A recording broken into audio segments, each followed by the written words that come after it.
Okay, the next step is to paint our projects with a layer of gesso. Gesso is like a primer, and what it's going to do is it's going to fill in the nylon so that the nylon is more solid and firm so that I can put acrylic paint on the surface. So you're going to coat the entire edge.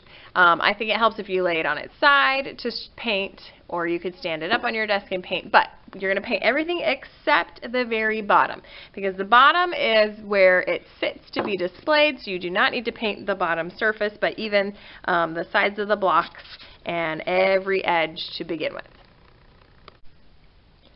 Alright, the next thing we're going to do is paint a surface of gesso on the nylon. The gesso, when you paint on the surface, is going to make your nylon solid, and it's going to prepare it to receive the acrylic paint. So you're going to work on top of a messy mat, which is this plastic piece on your desk, and then you're going to have a cup of gesso. You're just going to carefully take the lid off, and you're going to use the paintbrush to start to paint the surface. So you do not need to dunk your brush to the bottom of the cup. The paint or the gesso should never come on the silver part of the paintbrush, and you're going to paint the entire surface. So you want that white paint to soak into the nylon.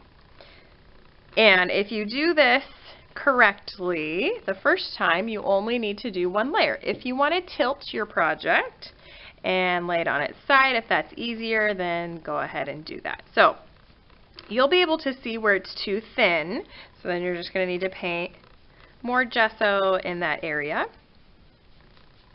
And now that that's solid, done. Move on to the next location. So you're going to continue to paint all the surfaces, every single edge. You're going to turn your project, paint the other side, turn your project. You also want to gesso the side of your wooden block, but we're not gessoing the very bottom of the block because it needs a surface to sit on, and no one sees that very bottom edge anyways.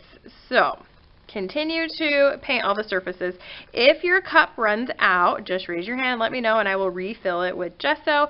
Your entire sculpture is going to start out white to begin with, and then we'll move on to designing what our abstract painting is going to look like on the surface of your project. When we clean up today, I'm going to have you turn in your paintbrush to me. I will clean the brushes for you, but what I need for you to do is take your lid and snap it back on so that any extra gesso is not going to dry out, and then you will store this project on your assigned shelf. It is okay if a little bit of gesso is touching the surface of your shelf. That's not going to hurt anything.